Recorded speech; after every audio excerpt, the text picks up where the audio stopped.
নারী তুমি তেলা ফোকাকে ভয় পাও, অথচ মা হতে গিয়ে দুনিয়ার সবচাইতে বড় কষ্ট চুপচাপ সহ্য করে নাও। প্রেশারের ওষুধ খেতে মনে থাকে না তোমার, অথচ সন্তানের অসুখ হলে মনে করে ঠিকই 3 বেলা ওষুধ খাইয়ে দাও। নারী তুমি বৃদ্ধাশ্রমে যাও, কিন্তু সন্তানের জন্য দোয়া করতে ভুল হয় না তোমার। বিয়ের আগে কেউ একটা কটু কথা বললে তোমার কাছ থেকে রেহাই পেত না, আর আজ সেই তুমি বিয়ের পর কত কথা চুপচাপ সহ্য করে নাও। ছোটবেলা থেকে পছন্দের জিনিস না পেলে কত রাগ আর অভিমান করতে, আর আজ সেই তুমি তোমার পছন্দের পুরুষকে বিসর্জন দাও শুধুমাত্র পরিবার হাসির কথা চিন্তা করে। যখন দেখতে পাশের কেউ ছোট বাচ্চাদের মলমূত্র পরিষ্কার করতেছে, তখন বলতে ছি ছি, আমার বাচ্চা কাচ্চার দরকার নেই, আমি পারবো না এইসব।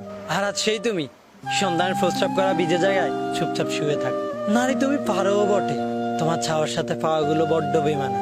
চাইলেও পাও না, আবার না চাইতেও অনেক কিছু পেয়ে যাও। তোমার ভালোবাসায় পাগল হয়ে অনেকেই নিজেকে উৎসর্গ করে দেয়। কি বিশ্বাস হচ্ছে না?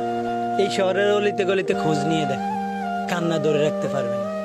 মাঝে মাঝে আবেগের একটু দাম পাও না, কত ইচ্ছে থাকা সত্ত্বেও তুমি থাকো তুচ্ছ। নারী তুমিই বোন, তুমি স্ত্রী, পক্ষান্তরে তুমিই মা। নারী তুমি সত্যিই সুন্দর, তোমাকে বোঝার কিছুই নেই, যেটুকু আছে সবটুকু শ্রদ্ধা আর ভালোবাসা।